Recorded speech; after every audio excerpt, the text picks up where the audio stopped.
Ouvinte espectador gregário, aqui é Álvaro Pacheco, na honrosa companhia de Nicolas Sessler, que está com mais frequência aqui conosco na Gregário, enquanto ele consegue estar aqui no Brasil, e o Filipe Savioli.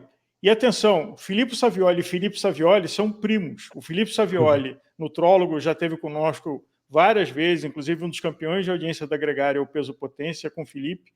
E o Filipe Savioli, cardiologista, nos deu a honra, até porque ele, como estratégia de comunicação do trabalho dele, é muito ativo no Instagram, com informações geniais, tem um serviço revolucionário, eu pessoalmente vou estar contratando para conhecer, que é o Ultra Checkup, e recentemente postou sobre o evento do Dave Scott, que é um dos deuses, né, do triatlo, junto com o Mark Allen, e o Dave Scott, que vai fazer uma cirurgia de peito aberto. Então, a inspiração foi esse post de destaque do Filipe, eu vou ter que me policiar. E eu queria abrir com uma frase que eu ouvi outro dia. Quando a gente paga aquele boleto todo mês por uma operadora de saúde, aquilo não é um plano de saúde, é um plano de doença. O plano de saúde é não precisar daquilo. Eu acho que é disso que a gente vai falar hoje, tendo na minha companhia Nicolas Sessler, que a genética privilegiou de ter um batimento de repouso, às vezes, 29, 30. E você, Filipe, como cardiologista, praticante de esporte, já fez triatlo, hoje corre. Então, essa conversa promete. Nicolas, bola sua. Fala, capitão, fala, galera. É muito legal, né? Falar de esporte, falar de saúde, falar de performance. E é curioso, você falou, Álvaro, porque principalmente no tema cardiologia, coração, é algo que para mim sempre acompanhou, porque, como você mencionou, curiosamente, desde que eu comecei a praticar o ciclismo.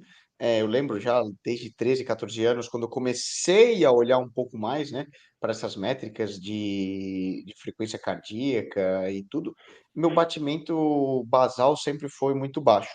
Depois entrou aquele papo todo, né, de coração de atleta, você ter um desenvolvimento, e ao longo dos anos, ele sempre tendeu a ser relativamente muito baixo, e muita gente se pergunta, né, e eu mesmo, será que isso é saudável? Será que não é? Até que ponto o atleta pode desenvolver um coração mais forte ou não? E que exames que precisam ser feitos de maneira periódica para que você tenha certeza de que você está saudável?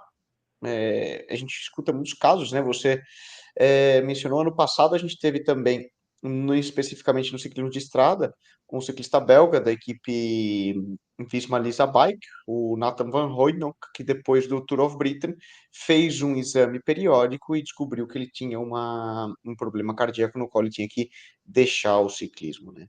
Então, acho que vai ser um papo muito legal e esclarecedor, porque todo mundo tem dúvida. E aí eu até começo por aí, né, Felipe? Primeiro, a gente tem uma pergunta clichê aqui na Gregário de que quem é o Felipe Savioli em 200 caracteres, né? De uma maneira rápida. Beleza. Prazer, gente. Valeu. Muito obrigado aí pelo convite. Vocês, se não me engano, já haviam feito o convite. Eu sou um cara muito enrolado. Então, o Filipe é um cara muito enrolado. Mas antes de ser médico, eu sou um homem, tenho 38 anos. Eu adoro esporte, eu adoro estudar o esporte. Venho de uma família de médicos, como vocês sabem, meu primo, mas não só meu primo, também tenho meu pai, meu irmão, meus tios. Tem muitos médicos, inclusive cardiologistas na família.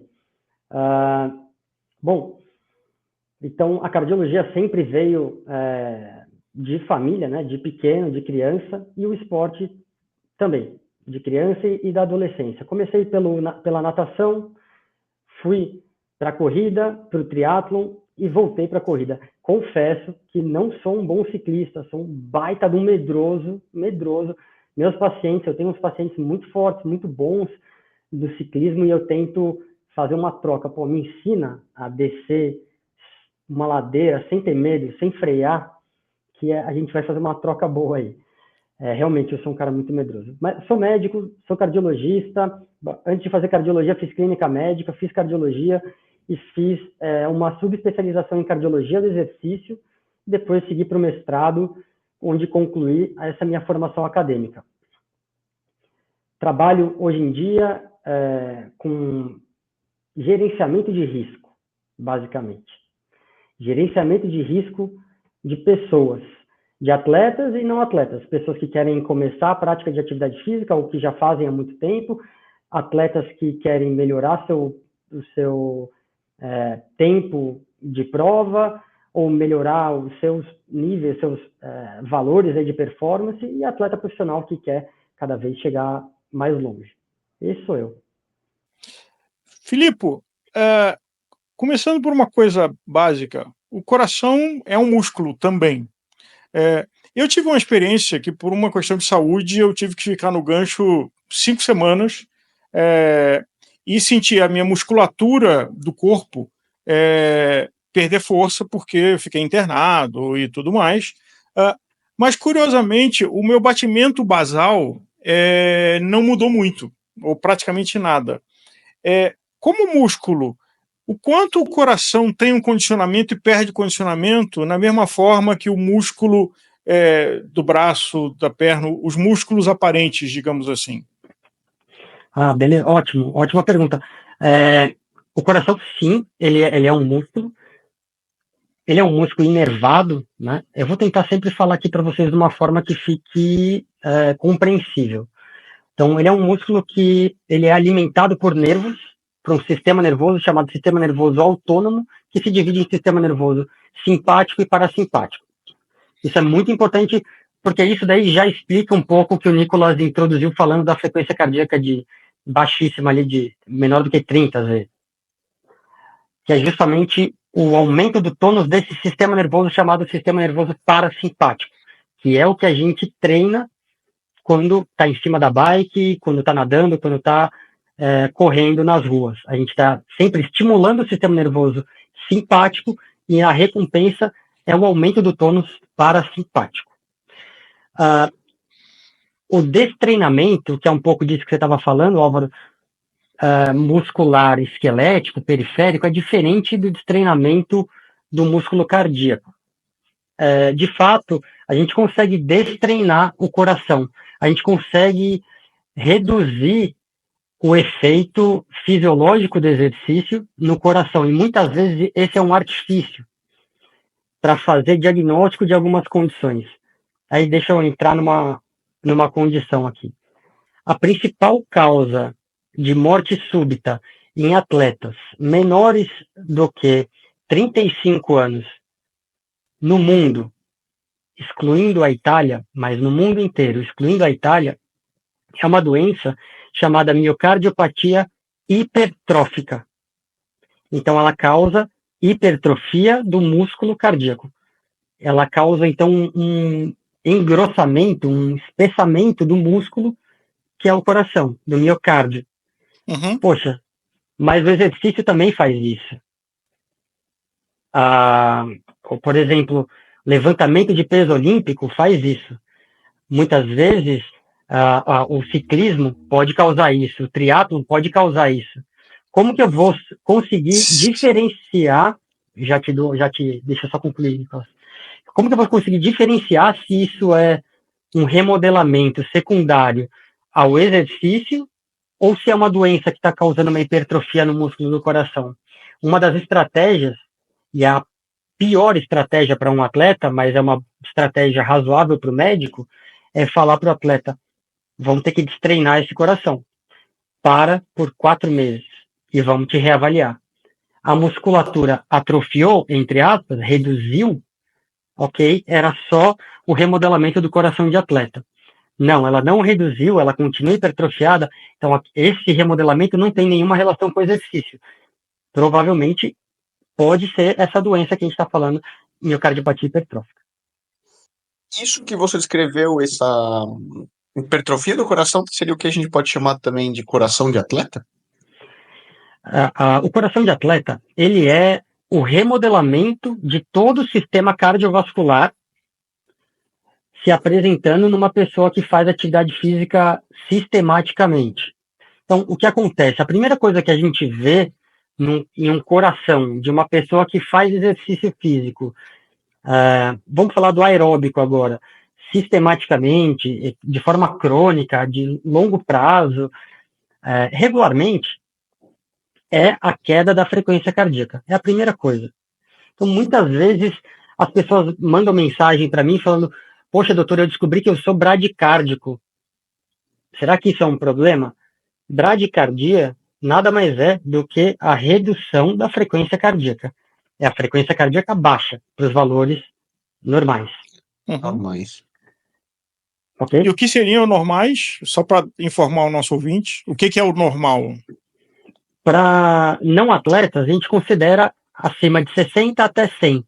Atletas acima de 50. São pessoas que já estão, atletas que eu digo, são indivíduos que praticam atividade física de forma regular. Atletas, na verdade, seria outra categoria.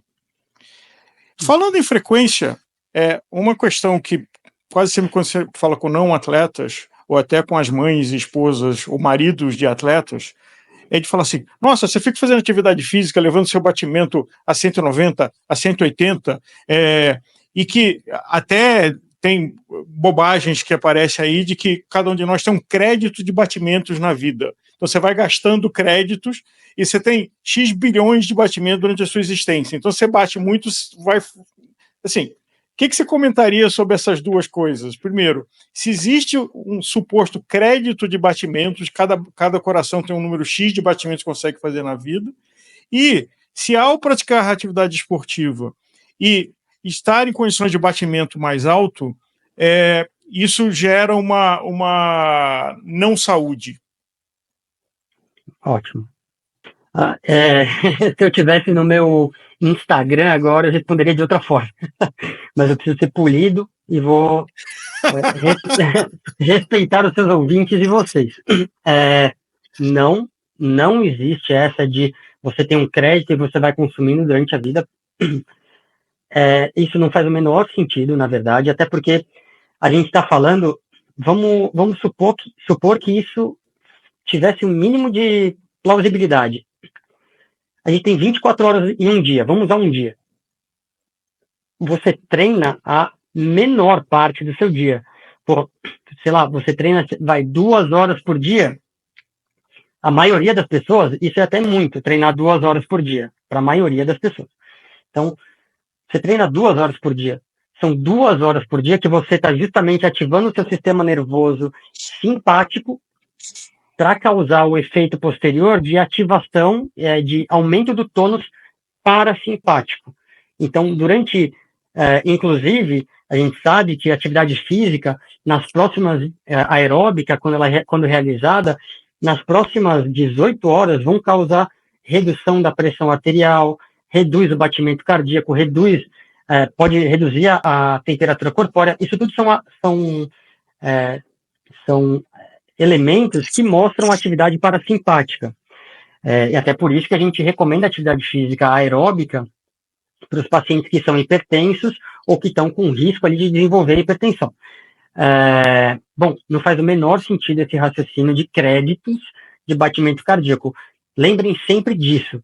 A parte do tempo que você está se expondo a uma frequência cardíaca mais alta, ela é muito menor em relação ao restante do tempo. E não tenha dúvida que uma pessoa sedentária tem uma frequência cardíaca maior do que aquele que faz atividade física intensa, inclusive.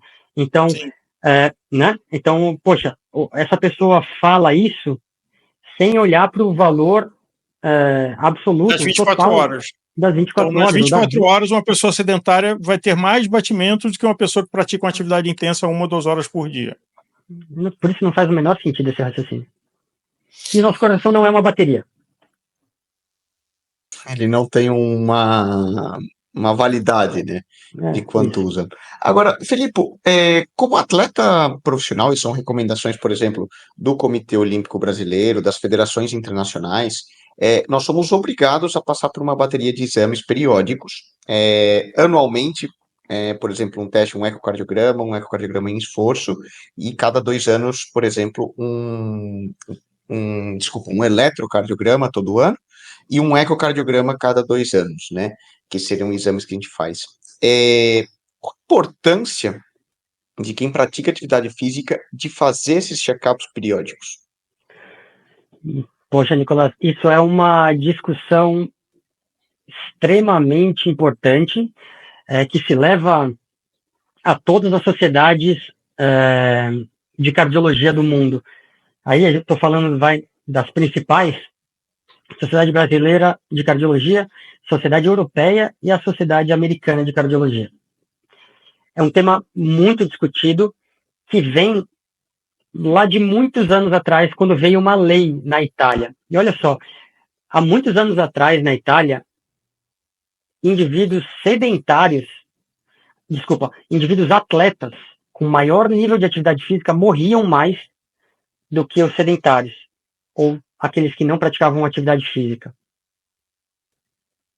Extremamente curioso isso pra gente, né? Pô, como assim? O cara se cuida pra caramba, faz exercício, tá envolvido aí num estilo de vida saudável. Como que esse cara morre mais do que aquele sedentário, aquele que não faz atividade física? Em determinado momento na história da Itália, essa curva de mortalidade dos atletas teve uma queda vertiginosa, que nada mais foi do que o surgimento de uma lei que tornava obrigatório a realização do eletrocardiograma de repouso em todos os praticantes de atividade física. Tornar isso uma lei é extremamente polêmico, porque a gente está falando de pegar o cara que está na rua lá no Rio de Janeiro e falar: opa, deixa eu ver o seu eletrocardiograma, você fez? Você tem um atestado médico liberando você? Então isso é extremamente polêmico. Eu acho que assim, eu discordo de tornar uma lei, de criar uma lei obrigando as pessoas a realizar um atestado médico, uma avaliação médica para liberar para a prática de atividade física. A atividade física ela tem que sempre ser estimulada. O grande problema da modernidade, dos tempos que a gente está vivendo, é justamente o sedentarismo. A gente está trabalhando cada vez mais sentado e fazendo cada vez menos movimento. Nosso corpo está cada vez menos em movimento. Então, a prática de avaliação sistemática do sistema cardiovascular, ela é extremamente já bem documentada e importante para uma vida longeva aí no esporte. Com um simples, antes do eletrocardiograma, mas com a simples conversa com o paciente ou com o atleta, você já consegue identificar sinais e sintomas que esse paciente está apresentando de risco. Então, por exemplo, e até por isso que eu abro quase todos os dias caixinha de perguntas lá no meu Instagram, porque o pessoal manda: pô, doutor, eu tô tendo dor no peito. Quando eu faço, não é uma dor, é um desconforto, é um incômodo, sei lá, na boca do estômago. Isso daí é preocupante? Sim, dor no peito é preocupante. Não importa o que você acha que é. Entrega essa responsabilidade para quem estudou. Não ache nada. Tira essa dúvida. Pode tirar a dúvida na caixinha. Se falar isso para mim, eu vou falar: vai procurar um médico. Então, dor no peito, palpitação, que é a batedeira no peito, desmaios, falta de ar desproporcional, só essas perguntas já trazem uma informação muito rica, muito importante para o atleta e para o profissional de saúde, a fim de minimizar o risco desse atleta ter alguma condição. Por exemplo, gente, ontem eu atendi um atleta, um maratonista, que há uma semana vem se queixando de dor no peito. E tinha um histórico, por exemplo. Posso continuar nessa história? Essa história é boa, claro. tá? É um paciente que é um atleta maratonista que estava com uma dor no peito. É uma dor que não tinha lá grandes características de dor de coração. Era uma dor diferente. Ele veio passar comigo, conversei com ele, a história dele me chamou a atenção, porque ele falou: eu tive um quadro de infecção de via aérea alta há algumas semanas atrás. Eu tive uma coriza, comecei a ter uma tosse, um mal-estar, tive febre 3 dias. Até falei para ele: pô, você não teve dengue, não? Ah, não, eu testei dengue e veio negativo. Tudo bem.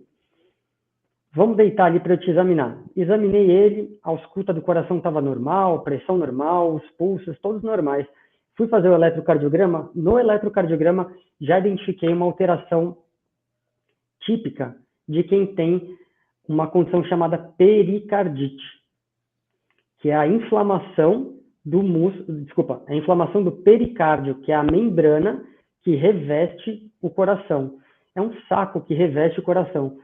E essa membrana inflamada pode também inflamar o músculo cardíaco, já que a distância do músculo para a membrana são milímetros. Então, é um espaço virtual ali. Então, pode gerar uma inflamação no coração, e a inflamação no coração pode causar uma arritmia e morte súbita. Então, muitas vezes, a primeira manifestação de uma doença cardíaca é assim, ou com uma dor no peito, ou quando o indivíduo negligencia essa dor e se apresenta com morte súbita. Agora, Isso, inclusive... os exames periódicos em Essa é atletas importante. que às vezes normalizam a dor ou simplesmente passam desapercebido. Exatamente. Porque muitas vezes, aí a gente está falando, por exemplo, se a gente for para um atleta amador, ele acaba sendo mais cauteloso. O atleta profissional é diferente. Patrocínio. E vamos falar de grandes atletas, tipo, por exemplo, vamos falar de um jogador de futebol, Neymar. Neymar é demais, mas vamos falar do Neymar. Se ele tem uma doença que ele tem que ficar, se ele está sentindo uma coisa no peito, desculpa, falar do Neymar é demais. Vamos pegar um jogador de futebol que está começando a sua carreira, já está ganhando uma bolada de dinheiro, sustentando a família, ele tem uma dor no peito, muitas vezes esse atleta não vai comentar que ele está tendo uma dor no peito, ele não vai falar que ele está tendo batedeira no peito. Então, muitas vezes a gente só vai conseguir identificar alguma alteração nos exames, ou no exame físico, ou no exame de imagem aí, seja no eletrocardiograma, ecocardiograma, ou no esforço. Filipe, isso aqui não é um publi, é uma conversa sincera, que inclusive eu fiquei curioso e vou conhecer como cliente. Você desenvolveu uma metodologia diferente de check-up, que tem a marca de Ultra Check-up. Por que você teve a iniciativa de fazer essa oferta diferente e o que ela é, para quem tiver curiosidade de conhecer? E, de novo, isso aqui não é um publi, é uma pergunta sincera. Bom, obrigado pela oportunidade de poder falar disso, Álvaro. Eu optei por criar isso, o Ultra Check-up, porque, na minha experiência, eu vejo que cada vez mais o paciente vai no consultório mais para cumprir tabela. O atleta que vem passar comigo, até estava brincando com uma paciente, uma atleta ciclista também, ontem, que ela já foi lá com várias folhinhas do Letap para eu fazer o atestado médico dela e liberar. Entendeu? Muitas vezes o atleta vai lá só para cumprir tabela, falar, beleza, doutor, eu estou preocupado com a minha saúde e tudo, eu preciso do atestado para fazer o Letap, para fazer tal coisa, tal, e eu vou lá, faço, sempre que é possível. Mas entende que como médico, e mais do que médico, como uma pessoa que está querendo ensinar as pessoas a tomar as rédeas da vida, da sua saúde, isso não é eficaz, isso não está sendo eficiente. Então, eu estou trabalhando dessa forma, meio que cumprindo tabela também. Então, a minha ideia nesse check-up, nesse ultra check-up, é trazer o atleta, o paciente, para definitivamente enxergar a saúde. Então, com a tecnologia que eu estou usando, estou aplicando, eu consigo mostrar para o atleta ou para o paciente aonde ele está errando. Muitas vezes ele pergunta para mim, pô, doutor, como assim? Como que o meu colesterol está tão alto, sendo que, pô, eu faço triatlon, eu faço ultra triatlon, eu como bem, eu faço... Pô, calma aí, vamos esmiuçar isso então um pouco melhor? Numa dessas eu encontrei casos de, pessoas que comem um saco de bolacha por dia, tomam todinho todos os dias à noite. Então, você olha para isso, é uma pessoa que estava considerando que estava fazendo tudo normal, que estava se alimentando super bem, treinando super bem, mas não. Além disso, mais do que isso, a gente consegue ir mais a fundo na percepção aí de atividade física dessa pessoa. Quando a gente pensa em longevidade, não é só o exercício aeróbico. o aeróbico é fundamental para trazer longevidade para um paciente, para um atleta, para uma pessoa. Fundamental. O VO2 está diretamente relacionado a isso, né? A qualidade de vida, a longevidade, a redução de doenças, comorbidades, né? E limitações aeróbicas no futuro. Mas também a musculação, o fortalecimento.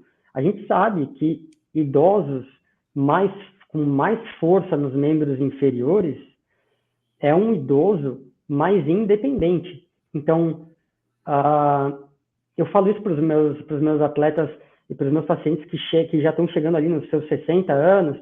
Vamos começar a olhar agora mais, além de olhar para o pedal, para a natação, vamos olhar também para a musculatura, porque agora é hora de você fazer uma reserva muscular para você chegar nos seus 70, 80 anos independente. Independente, que eu estou querendo dizer, é independente mesmo. Sabe aquele idoso, aquele velhinho que vai levantar da cadeira, isso é até um teste, vai levantar da cadeira e precisa se apoiar na cadeira para levantar? É totalmente diferente de um idoso que você pede para ele, seu Joaquim, levanta para mim. E ele simplesmente, com os braços levantados, ele levanta, sem se apoiar. Existe um teste até que a gente faz justamente isso.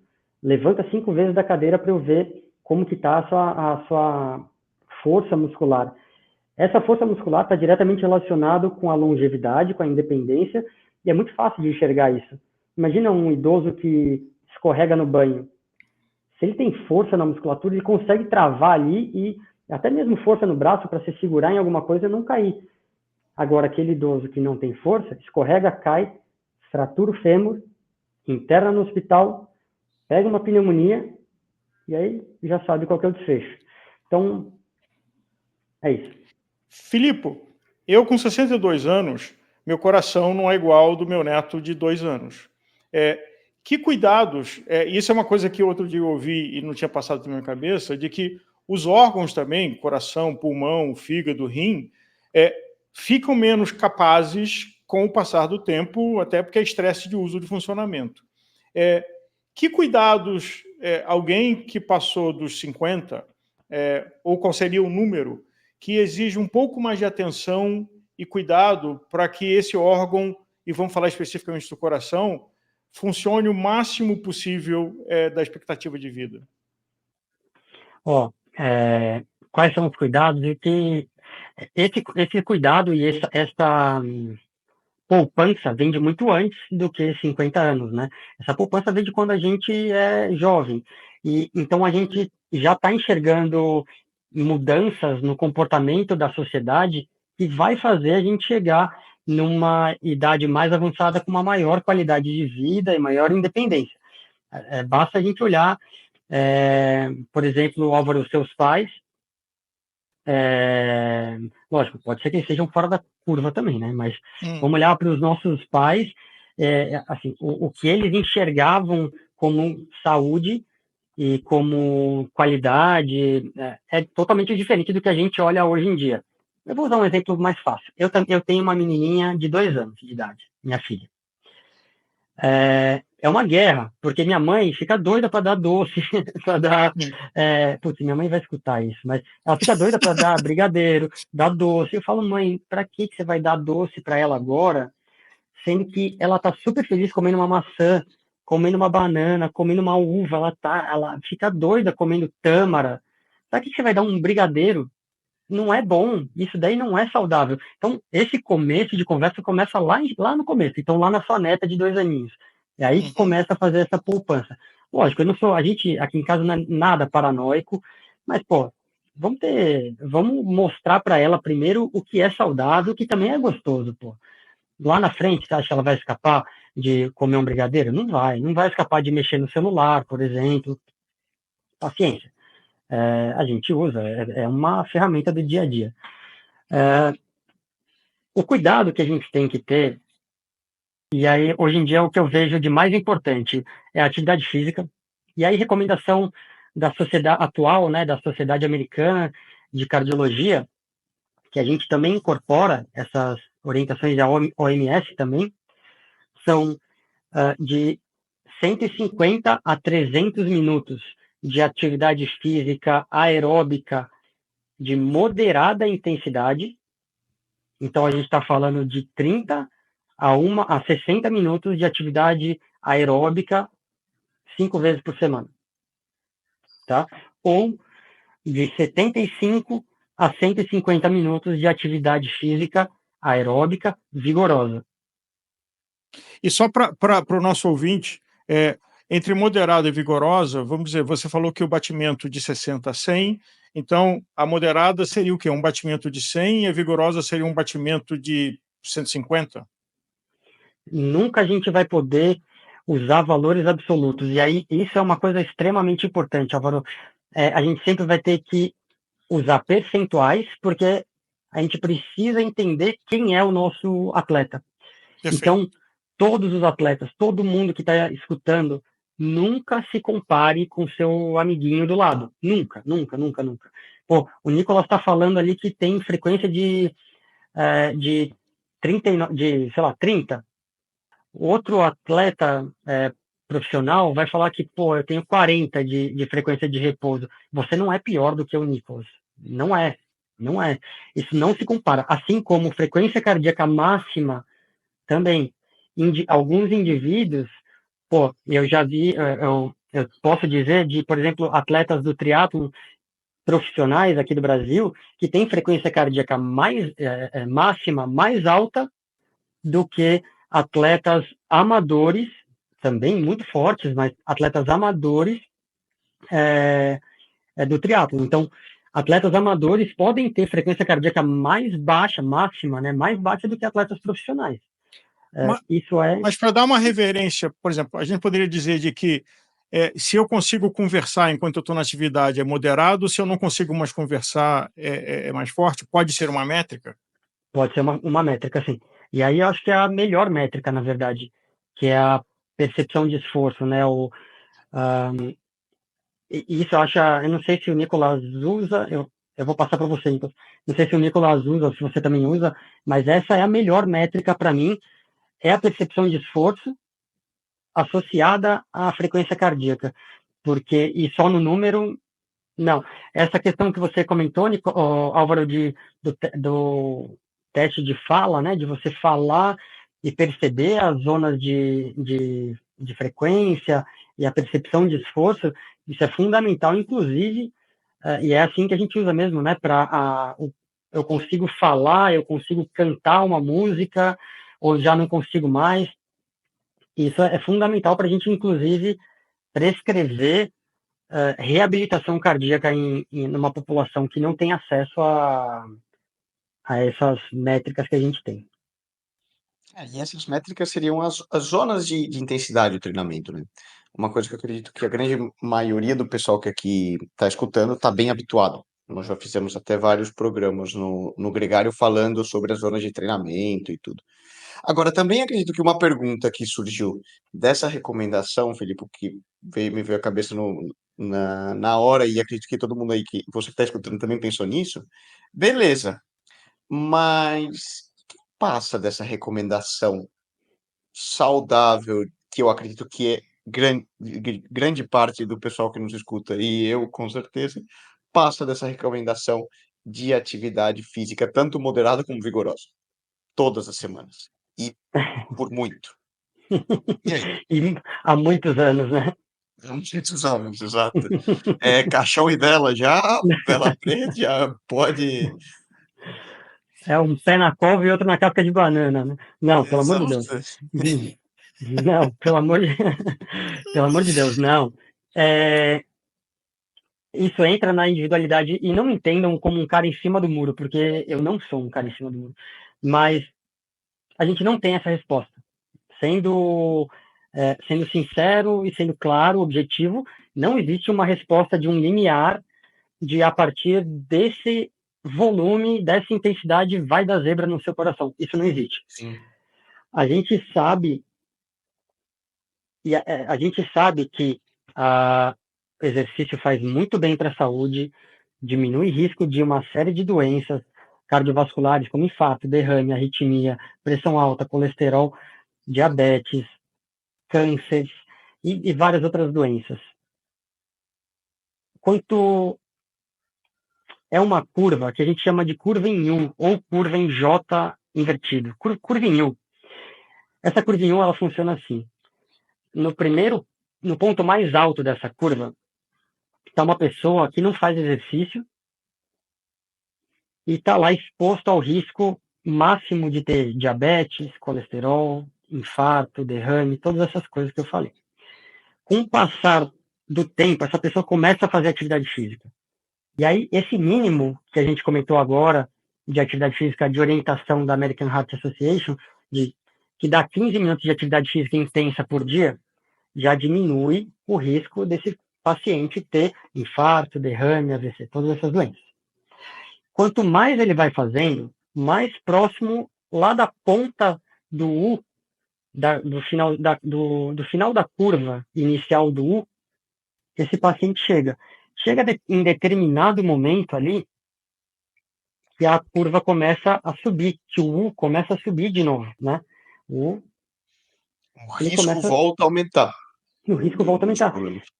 E aí começam a surgir riscos cardiovasculares. Antes a gente não estava falando de surgimento de risco, a gente estava falando de desaparecimento ou redução de risco cardiovascular. Só que a partir daqui, esse risco começa a aumentar, começa a surgir um risco de desenvolver doenças do coração. Então, qual é esse limiar? Não sabemos. Ele é individual. Isso a gente sabe. Ele é individual. Dá para a gente tentar olhar para esse limiar? Dá para a gente rastrear esse limiar no nosso atleta, no nosso paciente? Dá para a gente rastrear. Existem alterações que surgem aqui nesse limiar que pode simbolizar o início de um malefício, entre aspas, para o coração. Filipe, nesse contexto, um grupo do qual eu já fiz parte e de vez em quando, por falta de juízo, caio nele, que é as 4 jornadas.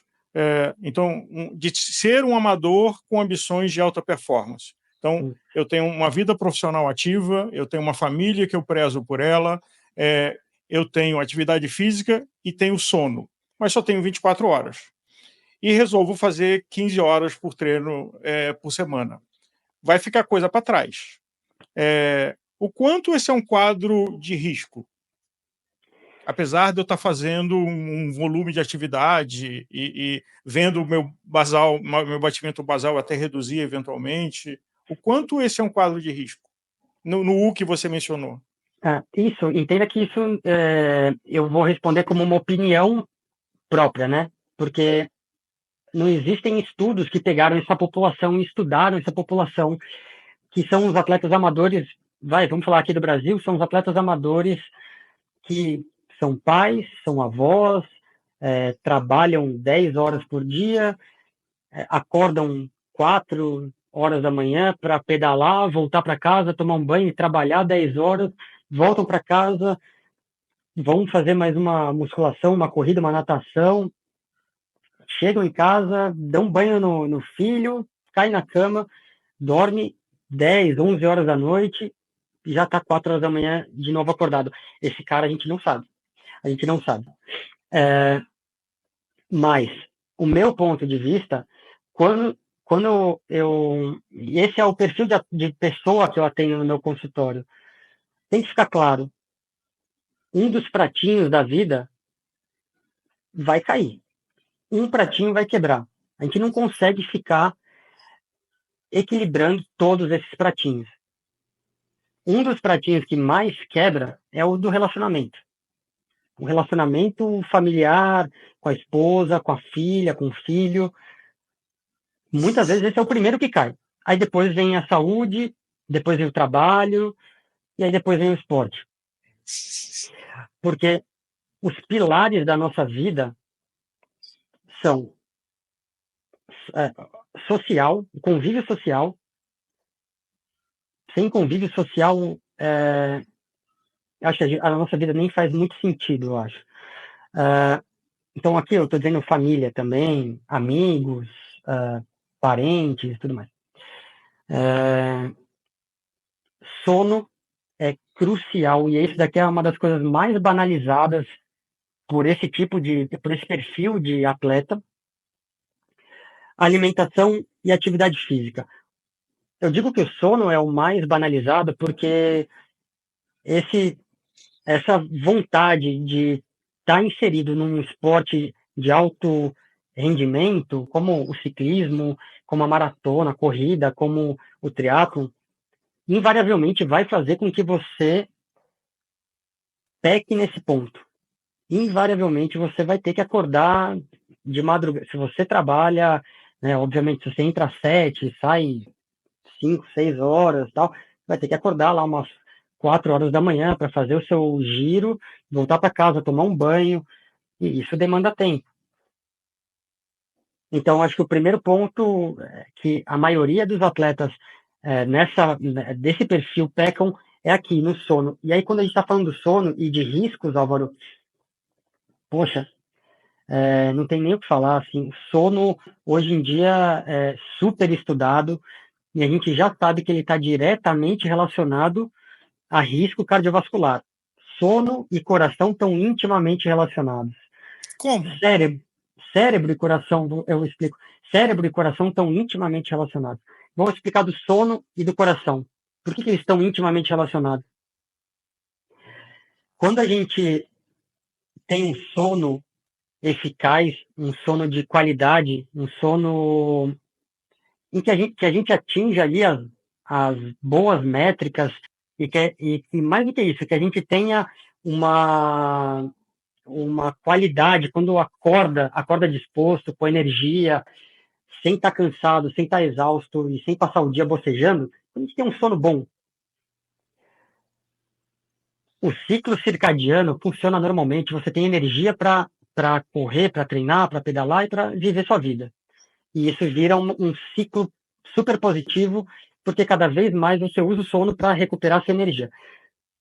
O indivíduo que tem um sono prejudicado, então, que não atinge determinadas fases, ou que, por exemplo, tem uma doença chamada apneia obstrutiva do sono, esse indivíduo não atinge frequências de sono satisfatórias ou suficientes para causar um reparo do corpo. E aí no atleta vem lesão depois. Mas não só isso. A relação com o coração, por exemplo, um dos exemplos seria imagina na apneia obstrutiva do sono, o que acontece? O indivíduo está ali dormindo e por algum motivo, seja obstrutivo, a via aérea, a parte por onde entra o ar, ela é interrompida. E aí a quantidade de oxigênio que está circulando no corpo começa a cair, porque ele está com uma obstrução aqui na traqueia, né, na parte no acesso. no acesso à respiração, ao ar. Então a saturação de oxigênio começa a cair. A gente tem um centro respiratório que fala para o seu cérebro, fala, meu amigo, se você ficar assim, você vai morrer, acorda. Aí o cérebro, sobe meu Deus, como é que eu vou explicar isso? Ele se ativa novamente, você não acorda, mas o seu cérebro acorda para você respirar. E aí você respira. E aí esse ciclo vai acontecendo várias vezes durante a noite. Esses são os microdespertares. Você tem indivíduos que têm 100, 200, 300 microdespertares durante a noite. Então, esse indivíduo ele não dorme. Ele está de olho fechado, mas o cérebro dele está o tempo inteiro acordado. Isso faz acontecer um aumento do cortisol. Cortisol nada mais é do que o hormônio do estresse. Então, esse indivíduo acorda, já tem lá o seu pico de estresse, já vai para sua vida, que é uma correria danada. A hora que ele vai dormir, ele já está estressado, já está com o cansaço da vida, e esse cara não dorme. Esse cara não recupera esse pico de estresse, ele não relaxa enquanto ele dorme. Ele continua com cortisol lá em cima. O cortisol lá em cima vai fazer ele ter diabetes, vai fazer ele ter hipertensão arterial, vai dificultar esse indivíduo a perder peso, vai fazer ser um cara mal-humorado, vai acordar e não vai ter tesão, não vai ter vontade de treinar, de correr, de fazer sua atividade física. E aí, com isso, vem as outras doenças, como arritmia cardíaca, infarto, derrame e outras coisas. Filipe, quem está nos vendo aqui no YouTube deve ter observado que você usa o ouro, o anel, mas existem outros produtos de pulso, medindo o HRV. Se pudesse falar um pouco sobre essa tecnologia e a sua opinião sobre ela, e até a sua opinião como usuário de algumas delas? Claro. Oura é um anel. Acho que depois a gente faz até um dia só para falar disso, desses Oura, Whoop, Apple Watch, Garmin e tal, porque tem vários, né? E eu adoro isso. Bom, eu acho o Oura muito prático pelo fato de você ter no dedo, você poder usar ele no dedo. Não depende de usar um trambolho para dormir.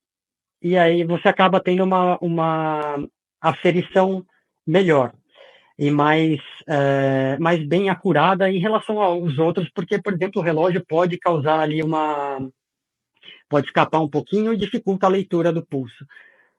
A Whoop tem uma tecnologia também semelhante, mas tem mais métricas do que o Oura Ring, talvez porque ele seja voltado para outro perfil e talvez mais o perfil que escuta a gente, dos atletas. Falando do HRV, o que é HRV? HRV é a variabilidade da frequência cardíaca. O nosso coração, ele não é um metrônomo, ele não bate exatamente no mesmo ritmo. Não.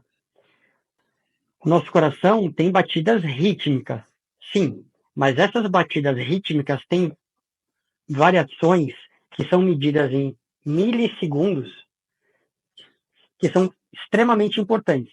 Então, imagina que o nosso coração bateu agora e depois ele bateu de novo. Essa medida, vamos falar hipoteticamente, que vamos falar, ele deu 100 milissegundos. O próximo batimento, a distância entre um batimento e o outro durou 103 milissegundos. Isso é a variabilidade da frequência cardíaca, falando a grosso modo. E o que significa? O que eu posso tirar, o que eu posso extrair da variabilidade da frequência cardíaca, dessa métrica? É uma métrica riquíssima. Vou usar um exemplo para tornar isso mais fácil de compreensão. Na época da pandemia, muito se preocupava, quando ainda não havia vacina, muito se preocupava sobre praticar atividade física intensa, e eu estou falando dos ciclistas, maratonistas, triatletas, muito se preocupava em fazer um treino intenso e estar infectado com Covid, mas ainda no período de incubação. O que eu estou querendo dizer? A pessoa está com o vírus ali, mas ainda não se manifestou a doença. Vai se manifestar daqui 2, 3, 4 dias. Era a preocupação de alguns atletas. Putz, eu tive contato com a minha mãe que pegou Covid, mas, pô, eu não estou sentindo nada. Eu estou treinando aqui normal, minha frequência está normal, mas monitorizando o HRV, um desses atletas percebeu uma queda brusca do HRV, que vinha ali numa média, de 50 milissegundos, de repente caiu para 30. Então, na análise da curva do HRV, foi uma queda súbita. Esse atleta me chamou e falou, doutor, está aparecendo isso aqui no meu HRV. Será que eu preciso ficar esperto? Você está sentindo alguma coisa? Está com coriza? Está com tosse, com catarro? Está com febre? Não, mas, eu tive contato com a minha mãe e tal, que está com Covid. Vamos fazer o seguinte, então, segura um pouco, treino, no máximo aí um treino leve, e vamos continuar acompanhando esse HRV e os seus sintomas. Que pode ser que esteja vindo uma doença aí.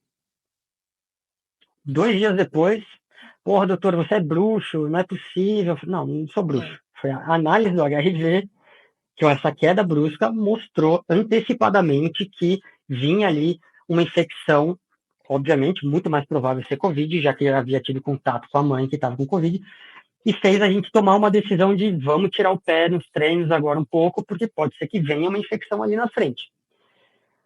Não só isso, o HIV, não só para infecções, mas ele também pode ser uma métrica para a gente sobre excesso de treinamento, e aí pensando na recuperação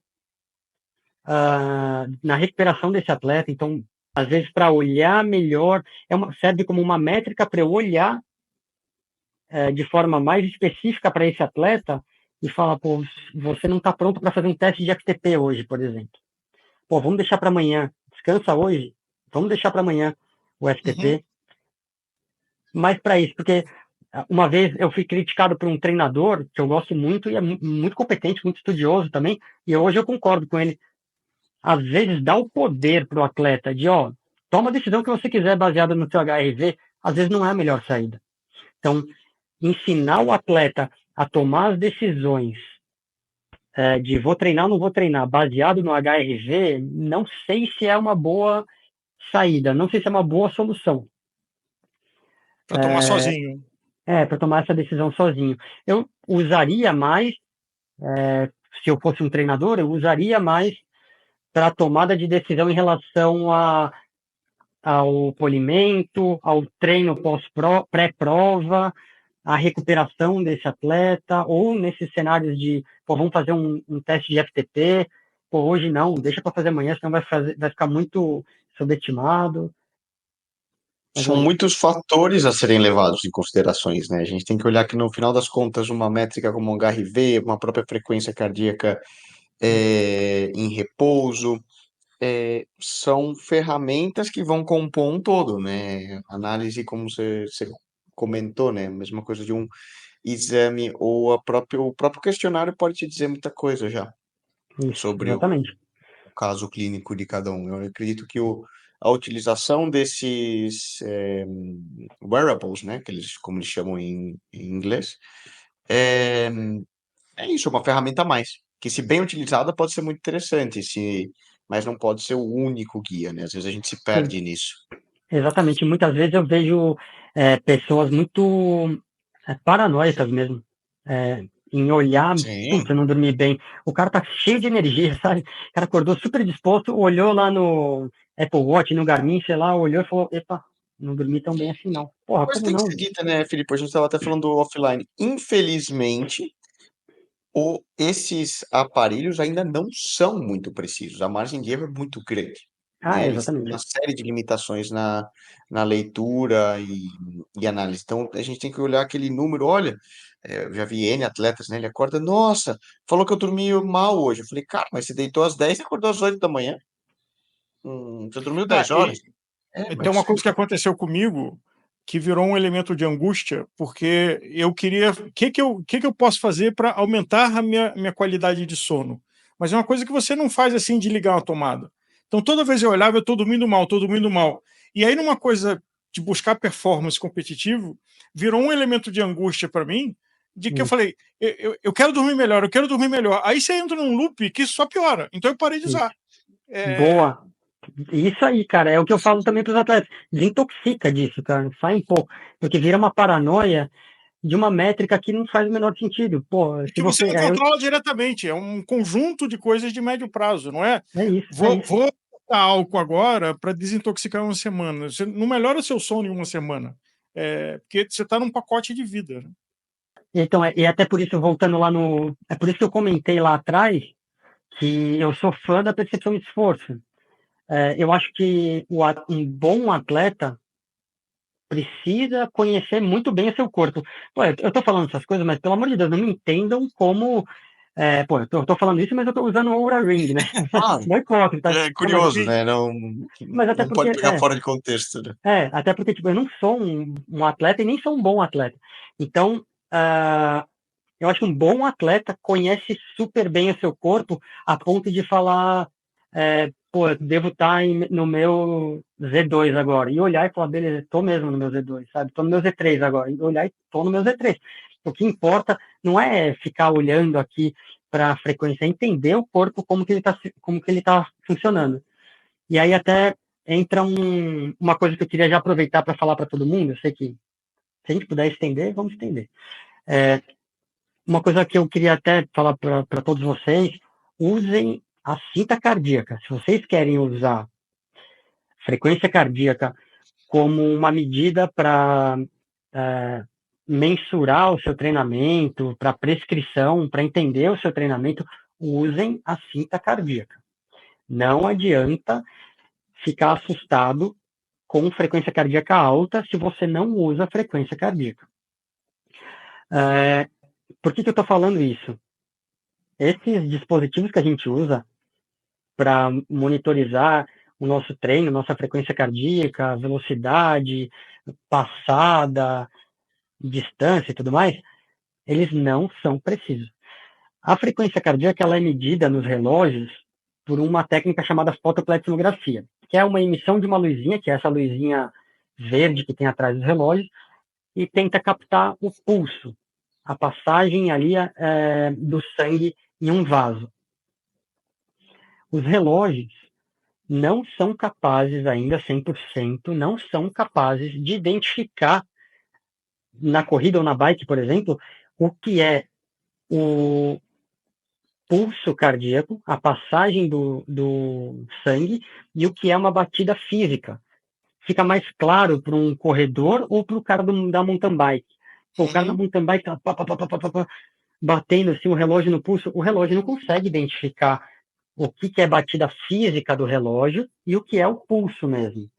Muitas tecnologias, por exemplo, da Garmin, da Polar, estão tentando filtrar, e aí vocês vão ver cada vez mais luzinhas ali, de outras cores até, para tentar filtrar o que é batimento físico e o que é pulso, o que é pulso efetivamente.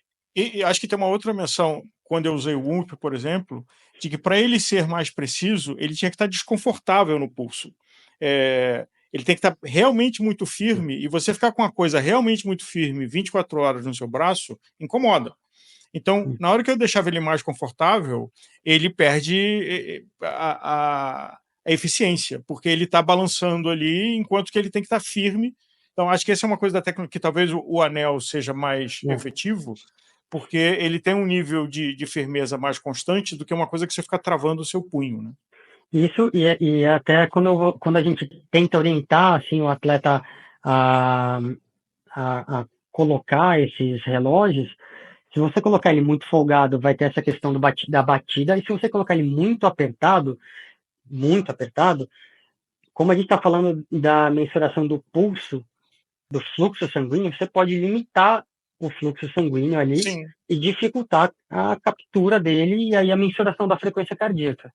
Então, realmente ainda é algo desafiador. Filipe, vamos falar da tartaruga e do coelho. Recentemente teve o documentário das zonas azuis, dos lugares onde concentravam mais pessoas com 100 anos, né, que passavam dos 100 anos, e um dos fatores destacados que em todos esses 5, 6 lugares do mundo, as pessoas acima de 100 anos tinham uma atividade física recorrente, cuidavam da horta, moravam num lugar que era uma ladeira enorme, que para ir na padaria e voltar subia uma ladeira. Vamos chamar eles de tartaruga. Atividade constante, vamos dizer, na métrica que você deu de 75 a 150, de 100. E vamos falar de alguém que vive num grupo do qual eu me incluo, que a vida complicou e eu paro a atividade física. A vida aliviou, eu resolvo fazer um Ironman, um Oatroot. Na sequência dos anos, que possível resultado tem a minha escolha, o meu estilo de vida versus alguém das zonas azuis? Putz, muito legal essa pergunta, mano. Caramba, essa foi boa. Recentemente eu li um livro que falava sobre isso, que é o Ikigai.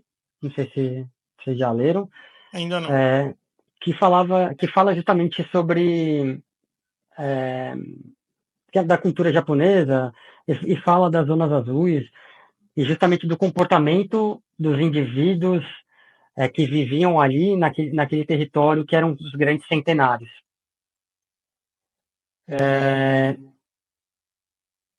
A atividade física ela deve estar incorporada na nossa vida.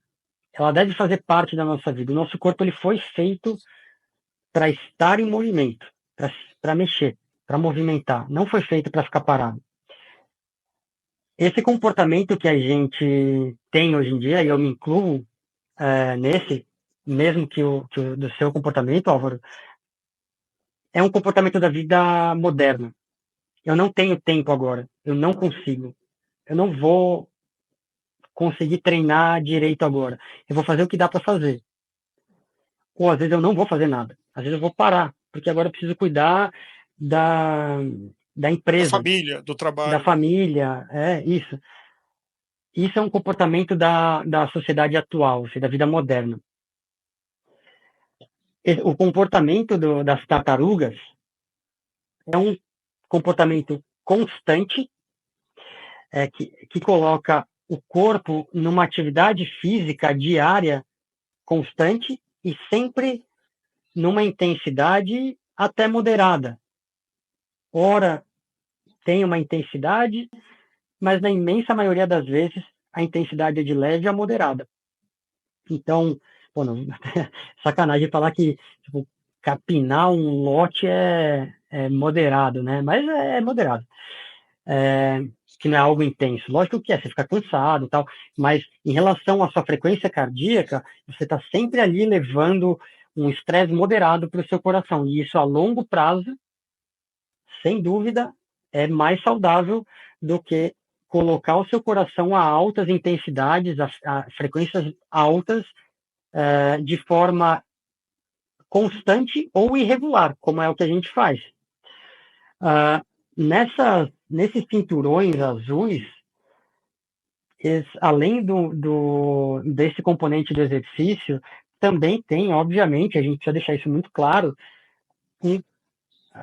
um padrão genético associado. E aí, então, surgem os grandes centenários. Uhum. Lógico que a gente não pode também jogar tudo no padrão genético, mas a genética tem um poder grande nisso, mas a alimentação também tem um poder nisso, e aí entra outro comportamento por exemplo, dos japoneses, eu não me lembro agora o nome em japonês, mas vocês já devem ter ouvido. Do propósito. De comer, também, mas é outra coisa que eu queria falar, de se alimentar até você sentir que 80% do seu estômago está repleto, está satisfeito, que você já está satisfeito. A vida moderna, muitas vezes, se você parar para pensar, se parar para pensar não, você vai num restaurante por quilo, você para, primeiro, antes de pegar a comida, muitas pessoas estão falando no telefone, com fone, falando e pegando a comida, então você nem está prestando atenção no que você está pegando para comer, e nem a quantidade de comida que você está pegando para comer. A hora que você senta, você apoia o seu celularzinho ali na frente, fica olhando o seu celular, vendo YouTube, vendo notícias, vendo Instagram e comendo ali. Você nem sente o que você está comendo e nem sente o seu corpo, não sabe o sabor, não sabe. Tenta fazer esse exercício de um dia num restaurante por quilo, parar e falar, meu, hoje eu vou só prestar atenção no que eu estou comendo. Sentir o sabor da beterraba, sentir o sabor da carne, e falar, pô, caramba, não. E tentar adivinhar o que tem de tempero ali, sabe? Tentar prestar atenção, tentar estar presente naquele momento que você está se alimentando, porque você está colocando substrato para o seu corpo transformar em energia depois. Uhum. Se você não dá nem atenção para isso, você vai dar atenção para quê? Você está colocando comida para dentro. Aí depois você sai dali sem top de comer chocolate, ou, sabe? Então, esse padrão, esse comportamento alimentar, eu colocaria ele em um dos primeiros pontos desse, sabe, desse padrão dos grandes centenários, assim. Acho que a forma com que você enxerga a alimentação. Voltando na tartaruga e no coelho, muita gente fala, eu não tenho tempo para fazer atividade física, etc. Se você pegar 10, 15 minutos todo dia para fazer uma caminhada moderada e fizer isso com consistência, eu posso falar assim, eu tenho um pai que passou dos 90 anos e ele teve, apesar de não adorar esporte, mas ele sempre tinha uma caminhada de 20 minutos, moderada, todos 7 dias por semana. E eu vejo ele hoje, do ponto de vista fisiológico, biológico, impecável. E eu acho que uma das coisas. E olha que foi uma pessoa que se alimentou de forma desregrada, consumiu álcool em excesso, teve um grande nível de estresse. Mas, do ponto de vista biológico, além dos 90 anos que ele está agora, eu diria que talvez esse hábito, disciplina militar, de todo dia sozinho saía para caminhar 20 minutos, deve ter ajudado muito ele. Faz sentido? Total sentido, não tem a menor dúvida, qualquer quantidade de exercício é muita coisa. Indivíduos que Simbolicamente, fazem... né, Filipe? Desculpa interromper. Não, Você vê imagina. hoje pesquisas, por exemplo, eu olho muito o trabalho do Dr. Íñigo San Millán, que recentemente recebeu diversos prêmios Putz, que relacionados, por legal, cara. exemplo, à utilização, né, do exercício e como o metabolismo, né, a parte mitocondrial, e afeta, por exemplo, o tratamento do câncer e no desenvolvimento Isso, de células cancerígenas, e que justamente o corpo foi feito, o ser humano é um animal que foi feito para estar em movimento, e que o desenvolvimento, tudo isso que você descreve do movimento, né, vamos falar, não é fazer uma atividade física lá, teu corpo não importa para ele se teu Garmin tá ligado, se teu Garmin não tá ligado, ou você pôs no Strava, não pôs no Strava, muito legal, né, se você utiliza isso para controlar, mas na verdade é uma questão de movimento, né? E uma linha do treinamento, talvez que a gente vê, a gente não saiba, mas eu sei que muitos atletas profissionais hoje adotam movimento. Cara, não importa se você está esquiando, se você está correndo na montanha, se você está nadando, se você está construindo um muro lá, né? Vamos pegar, né, a população que é muito comum, né, aquela brincadeira, né, de você pegar um pedreiro é mais saudável do que o cara que trabalha no escritório, porque, claro, o trabalho dele, a vida dele é estar o dia inteiro em movimento e o corpo foi feito para isso, né? Isso seria a saúde. perfeito, cara, perfeito.